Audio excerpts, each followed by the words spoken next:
Rika Pinin Channel ကနေကြိုဆိုပါတယ်။ဇလန်ကတော့တက်ကွင်းမှာတစ်ချိန်မှမလွဲဘူးတဲ့စံချိန်တင်လောက်ကျန်တက်ဖြတ်သူ Juo Army Giogami အကြောင်းဖြစ်ပါတယ်။သူကတော့ Zuzo လို့ခေါ်တဲ့လှုပ်ဝက်အဖွဲ့အစည်းတစ်ခုမှာလုပ်ကိုင်နေသူပါ။ဒီနေ့မှာတော့သူဟာလွယ်ကူရမယ့်အလုပ်တစ်ခုအတွက်ခေါ်ယူခြင်းခံခဲ့ရပါတယ်။သတင်းပေးသူရဲ့အပြောအရအဲ့ဒီကိုတောင်မှာညဆောင်တစ်ယောက်ပဲရှိတယ်လို့ဆိုပါတယ်။အာမီဟာအလုပ်ကိုပေါ့ပေါ့ဆဆသဘောထားပြီးကိုတောင်အနီးကလုံခြုံရေးကင်မရာကိုဖျက်ဆီးကကပ်ပြားကိုတုံးပြီးအတွင်းထဲကိုဝင်သွားခဲ့ပါတယ်။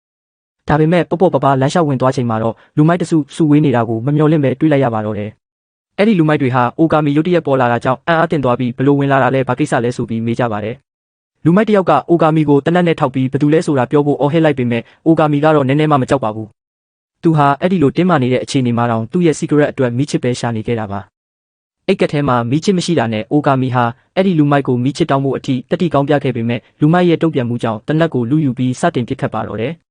စက္ကန့်ပိုင်းအတွင်းမှာပဲအခန်းတစ်ခုလုံးမှောင်တိကျသွားပြီးလူမိုက်တွေထွက်ပြေးဖို့ကြိုးစားကြပေမဲ့အိုကာမီရဲ့လိုက်လံလုပ်ကြံခြင်းကိုခံခဲ့ရပါတယ်။လူမိုက်တယောက်ကတော့လိမ္မာပါနှက်စွာနဲ့အရေးကြီးတဲ့လက်ဆွဲတစ်တာကိုအရင်ယူပြီးထွက်ပြေးဖို့ကြိုးစားခဲ့ပေမဲ့အမောက်ထဲကနေစိုက်ကြည့်နေတဲ့အိုကာမီနဲ့တိုးပါတော့တယ်။သူဟာကြောက်လန့်တကြားနဲ့အိုကာမီတနက်နဲ့ချိန်တာကိုကြည့်နေမိပေမဲ့အိုကာမီမှာကြီးစံကုန်နေခဲ့ပါတယ်။အဲ့ဒီအခွင့်အရေးကိုတုံးပြီးလက်ဆွဲတစ်တာနဲ့စင်ကြံလန်းအတိုင်းထွက်ပြေးခဲ့ပေမဲ့အိုကာမီကချက်ချင်းဆိုသလိုအမိလိုက်နိုင်ခဲ့တယ်။အဲ့ဒီလူဟာကျမ်းပြင်ပေါ်လဲကျသွားပြီးအသက်ချမ်းသာပေးဖို့တောင်းပန်ရင်းနဲ့တနက်ကိုထုတ်ဖို့ကြိုးစားခဲ့ပေမဲ့အိုကာမီက10လမ်းစာလောက်ကြိုတွေးထားပြီးသားပါ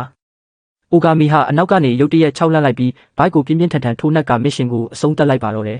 ။မထင်မှတ်ထားသောပြောင်းလဲမှုအိုကာမီဟာလက်ဆွဲတစ်တာကိုကင်ပြီးအပြင်ထွက်လာချိန်မှာသူ့ရဲ့သတင်းပေးဖြစ်သူကိုတာဆုနာကိုခထဆုနဲ့ကုံနဲ့တွေ့ဆုံခဲ့တယ်။ကိုတာဆုကအိုကာမီတယောက်တည်းနဲ့လူ25ယောက်ကိုနှိမ်နှင်းနိုင်ခဲ့တာကိုအထင်ကြီးနေပေမဲ့အိုကာမီကတော့ကိုတာဆုသူ့ကိုလိန်ခဲ့တဲ့အတွက်မကျေနပ်ပါဘူး။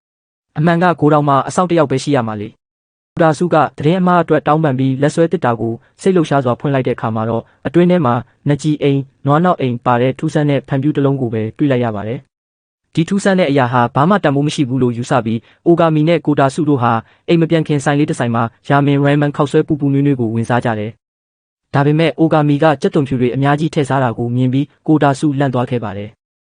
အိုကာမီကတော့အသက်ကြီးပြီဖြစ်လို့အနက်အသက်မကောင်းမှာဒါမှမဟုတ်အာဟာရမရှိတာတွေအများကြီးစားမိမှာကိုစိတ်ပူစရာမလိုတော့ဘူးလို့တွေးထားတာပါ။ပါတယ်။သူဟာစာတိုက်ပုံးတွေကစာတွေကိုယူပြီးတက်လေကားထဲဝင်လိုက်တဲ့အချိန်မှာကလေးငယ်တစ်ယောက်နဲ့မတော်တဆတိုက်မိသွားပါတယ်။အဲ့ဒီကလေးဟာကြောက်စရာကောင်းတဲ့အဖိုးကြီးရဲ့မျက်နှာထားကိုမြင်ပြီးမိုးယိုကာထွက်ပြေးသွားခဲ့တယ်။အိုကာမီဟာကလေးတွေနဲ့ဆက်ဆံရတာတခါမှအဆင်မပြေခဲ့ပါဘူး။သူတို့နဲ့ဘယ်လိုစကားပြောရမလဲမသိဘူးလေ။ဒါဟာအိုကာမီရဲ့အိမ်တော်ရေးပြပြခဲ့ရတဲ့အကြောင်းရင်းတွေကတစ်ခုလည်းဖြစ်ပါတယ်။သူဟာမိသားစုဦးစီးပဲနင်းတယောက်ဘယ်လိုလုပ်ရမလဲမသိပဲအမြဲတမ်းအလုပ်ကိုပဲထိတ်ဆုံးကထားခဲ့တာပါ။ဒီလိုအရာတွေကိုတွေးမိတာကအိုကာမီကိုဝမ်းနည်းစေပြီးအထူးသဖြင့်တခြားပျော်ရွှင်စရာမိသားစုတွေကိုမြင်ရတဲ့အခါမျိုးမှာပိုခံစားရပါတယ်။သူဟာထူးချွန်တဲ့လုပ်ကြံသူတစ်ယောက်ဖြစ်ပေမဲ့သူ့ဘဝကပြင်းစရာကောင်းနေတော့မှာပဲ။ကံကောင်းထောက်မှစွာပဲကိုတာဆုရောက်လာပြီးအိုကာမီရဲ့စိတ်ပြက်စရာကောင်းတဲ့ဘဝကနေအာရုံလွှဲပေးနိုင်ခဲ့တယ်။အိုကာမီဟာတကားဝကိုသွားပြီးသူ့ရဲ့စိတ်အားထက်သန်နေတဲ့သတင်းပေးကိုအထဲပေးဝင်ဖို့လုပ်တဲ့အချိန်မှာလုံးဝမမျှော်လင့်ထားတဲ့အရာတစ်ခုဖြစ်ပျက်ခဲ့ပါတယ်။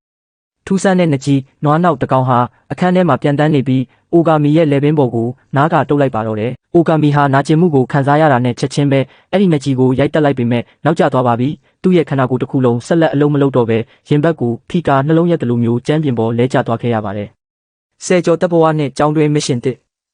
နောက်တစ်ချိန်အိုကာမီမျက်လုံးပွင့်လာတဲ့အချိန်မှာတော့သူဟာအဖြူရောင်တခွဲကန်တစ်ခုတည်းရောက်နေခဲ့တယ်။သူ့တန်ကပြောင်းလဲနေပြီးသူ့ရဲ့ရုပ်ရည်ကလည်းတမျိုးကြီးဖြစ်နေပါတယ်။အခန်းထဲမှာတော့အိုကာမီရဲ့ဇနီးဟောင်းဖြစ်ပြီးဇူဇိုအဖွဲ့အစည်းရဲ့တိတ်ပံဌာနခွဲအကြီးအကဲအီရီဝါနာဘူချီရေဝနဘတ်ချန်ရှိနေခဲ့တယ်။သူကအိုကာမီကိုနာမည်နဲ့ယာတုကိုပြောခိုင်းပြီးသူ့ကိုလည်းဘယ်သူလဲဆိုတာမှတ်မိလားလို့မေးပါတယ်။အိုကာမီရဲ့မြန်ဆန်တဲ့တုံ့ပြန်မှုကြောင့်အီရီကအိုကာမီမှာအတိတ်မဉဏ်တွေကြန့်ရှိနေသေးတာကိုအတည်ပြုနိုင်ခဲ့တယ်။သူ့ရဲ့နှလုံးခုန်နှုန်းနဲ့အသက်ရှူနှုန်းတွေကပုံမှန်ဖြစ်ပြီးအားလုံးအဆင်ပြေပုံရပေမဲ့ထင်ရှားတဲ့အပြောင်းအလဲတစ်ခုရှိနေပါတယ်။အိုကာမီရဲ့အခြေအနေဟာနကြီးစိတ်ကြောင့်ဖြစ်ရတာလို့ရှင်းပြတယ်။သူကိုတောင်မှာနှိမ်နှင်းခဲ့တဲ့လူမိုက်စုဟာတက်ရှိတွေရဲ့မျိုးရိုးဗီဇပြုပြင်ပြောင်းလဲမှုကိုသူတေသနာပြုလုပ်တဲ့ကုမ္ပဏီတစ်ခုအတွက်အလုပ်လုပ်ပေးနေတာဖြစ်ပါတယ်။အခုတော့မတော်တဆမှုလေးတစ်ခုကြောင့်အိုကာမီဟာလူပြိုဖော်ဝင်စတာမန်ဆယ်ကျော်တက်ကောင်လေးတစ်ယောက်ရဲ့ရုပ်ရည်ဖြစ်သွားခဲ့ပါပြီ။မှန်တဲ့ကသူ့ရဲ့အရေးကိုမြင်လိုက်ရတာကအိုကာမီကိုတကယ်နှလုံးရက်မတက်ဖြစ်သွားစေခဲ့တယ်။သူကမူလအတိုင်းပြန်ပြောင်းခြင်းပေမဲ့လောလောဆယ်ဘာမှလုပ်လို့မရသေးပါဘူး။အိုကာမီအရင်လိုအဖိုးကြီးဘဝပြန်ရောက်ဖို့သူတေသနာတွေအများကြီးလုပ်ရအောင်ပါပါ။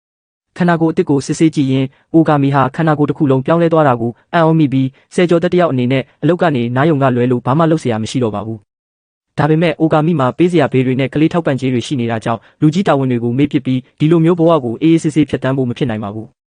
အီရီကလည်းကူညီချင်ပေမဲ့လက်လွန်နေလို့အဖွဲ့အစည်းရဲ့အကြီးအကဲဘော့စ်ကအိုဂါမီအတွက်မစ်ရှင်တစ်ခုပေးနိုင်လိမ့်မယ်လို့ယူဆပါတယ်။အဲ့ဒီအချိန်မှာပဲအကြီးအကဲကိုယ်တိုင်ကအိုဂါမီကိုဖုံးဆက်ပြီးစိတ်ဝင်စားဖို့ကောင်းတဲ့မစ်ရှင်တစ်ခုပေးပါတော့တယ်။အိုဂါမီကသူ့ရဲ့အရင်မစ်ရှင်တွေကိုဘာပြဿနာမှမရှိဘဲပြီးအောင်လုပ်နိုင်တယ်လို့ပြောပေမဲ့အကြီးအကဲကတော့တခြားအစီအစဉ်တစ်ခုစဉ်းစားထားတာပါ။သူဟာသူ့ရဲ့သမီးကိုတီးတက်အလဲတန်းကျောင်းတစ်ခုမှာကျောင်းအပ်နှံမှာဖြစ်ပြီးအိုဂါမီကိုကျောင်းသားတဦးအနေနဲ့အဲ့ဒီကျောင်းထဲကိုခိုးဝင်စုံစမ်းခိုင်းချင်တာဖြစ်ပါတယ်။အိုဂါမီကတော့ကျောင်းရဲ့လုပ်ငန်းလည်ပတ်မှုတွေမှာတန်တရားဖြစ်ဖွယ်ရာတွေကိုစုံစမ်းရမှာပါ။အကြီးအကဲကဒီအလုပ်အတွက်အိုဂါမီကိုပဲယုံကြည်အားကိုးနေပါတယ်။ဒါဟာဝါရင်လောက်ကျန်သူမျှော်လင့်ထားတဲ့အလုပ်မျိုးတော့မဟုတ်ပါဘူး။အိုဂါမီညှင်းဆန်ဖို့လုပ်ပေမဲ့အကြီးအကဲကတော့ဒီယိုရှင်းတဲ့မစ်ရှင်အတွက်ငွေမြောက်များပေးမယ်လို့ပြောလိုက်တဲ့အခါမှာတော့သဘောတူလိုက်ပါတော့တယ်။ပထမဆုံးကျောင်းတက်ရက်နှစ်တင်ယူမှုအသစ်နောက်တစ်ရက်မှာကိုတာဆုဟာအိုဂါမီရဲ့ပထမဆုံးကျောင်းတက်ရက်အတွက်ပြင်ဆင်ပေးခဲ့တယ်။အိုဂါမီဟာကင်မရာနဲ့နှစ်ချက်တက်ဆင်ထားတဲ့အထူးမျက်မှန်ကိုတက်ဆင်ရမှာဖြစ်ပြီးကိုတာဆုကစောင့်ကြည့်ကူညီပေးမှာဖြစ်ပါတယ်။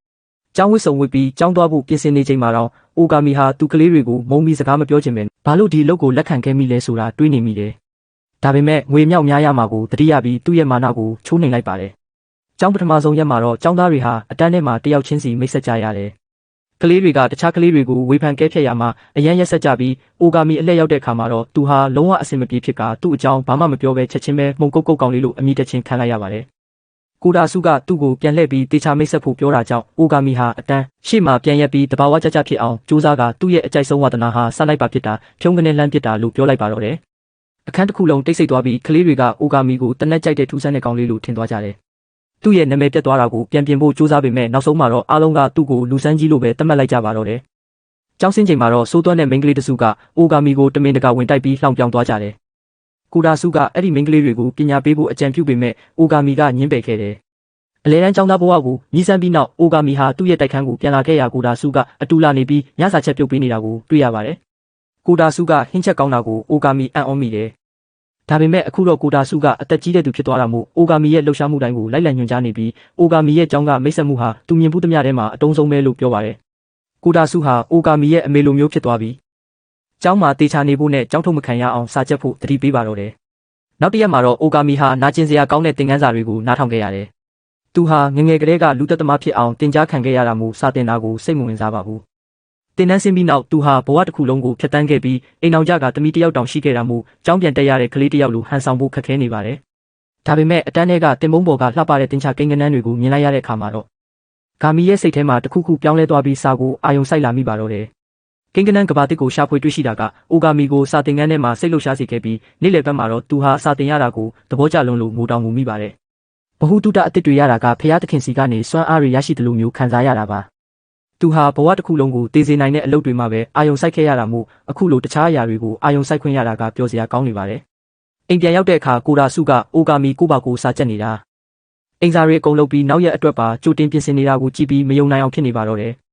ကျောင်းတွင်သူရဲကောင်းနောက်ရက်တွေမှာလည်းအိုဂါမီဟာကျောင်းမှာပျော်စရာနေ့ရက်တွေကိုဖျက်ဆီးခဲ့ရတယ်။သူဟာသင်ခန်းစာတွေကိုသူ့ရဲ့အတိတ်ကလောက်ကျန်သူအတွေ့အကြုံတွေနဲ့နှိုင်းယှဉ်ရတာကိုသဘောကျပါတယ်။ဘဟုတုတတွေကိုကိုသိထားတဲ့အရာတွေနဲ့ဆက်ဆက်ရတာကအကျိုးရှိလာပါတယ်။အိုဂါမီစိတ်လှုပ်ရှားလွန်းလို့အတန်းထဲကနေနောက်ဆုံးမှထွက်တဲ့ကျောင်းသားဖြစ်ခဲ့ရတယ်။စာတင်ရတာပျော်စရာကောင်းပေမဲ့ဆယ်ကျော်သက်တွေနဲ့အတူနေရတာကတော့တေးရတာထက်ပိုဆိုးတဲ့ကံကြမ္မာမှုအိုဂါမီဟာသူ့ရဲ့ခန္ဓာကိုယ်အဟောင်းကိုပဲပြန်လိုချင်နေမိတော့မှာပဲ။ကျောင်းဝင်းထဲမှာရုပ်ရုပ်တဲတဲဖြစ်သွားတာကအိုဂါမီရဲ့အာယုံကိုဖန်ဆားနိုင်ခဲ့တယ်။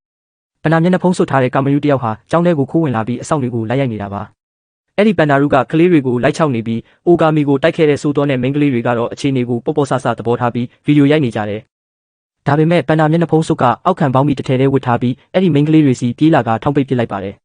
ကျောင်းသားတွေကကြည်နေကြပြီးကိုတာဆုကအိုဂါမီကိုအရင်ကအိုဂါမီပေါ်စိုးခဲ့တဲ့မိန်းကလေးတွေမို့ဝင်မပါဘူးပြောပေမဲ့အိုဂါမီကတော့စိတ်တစနာလိုမျိုးဖြစ်မနေပဲသူတို့ကိုကယ်တင်ဖို့ဆုံးဖြတ်လိုက်တယ်။အိုဂါမီဟာအာယုံလဲဖို့အတွက်ကျောင်းသားတစ်ယောက်စီကမြေဖြူပုံးကိုလူယူပြီးတနက်နဲ့ပြစ်ဖောက်ကမီကိုပုံးလိုမျိုးဖန်တီးလိုက်ပါတယ်။မီကိုတွေဖုံးလွှမ်းသွားတဲ့အချိန်မှာအိုဂါမီကပန်ဒါရဲ့ဘိုက်ကိုဝင်ထိုးပေမဲ့ကလေးခန္ဓာကိုဖြစ်လို့ခွန်အားမရှိတာကြောင့်တခြားနည်းလမ်းသုံးရပါတော့တယ်။ပန်ဒါကဘုံအတုကိုထုတ်လိုက်တဲ့အချိန်မှာအိုဂါမီကသူ့ရဲ့မျိုးပွားအင်္ဂါကိုကန်လိုက်ပြီးဘုံကိုလေထဲကန်တင်လိုက်တယ်။အိုဂါမီဟာတနက်ကိုတုံးပြီးအဲ့ဒီဘုံကိုလေထဲမှာတင်ဖောက်ခွဲပစ်လိုက်တယ်လို့နောက်တစ်ခါဒီလိုလုပ်ရင်တက်ပစ်မယ်လို့ပန်ဒါကိုချိန်ချောက်လိုက်ပါတယ်။မီကိုတွေပြည့်လွင့်သွားတဲ့အခါမှာတော့ကြောက်လန့်နေတဲ့မိန်းကလေးတွေဟာအိုဂါမီကိုသူရဲကောင်း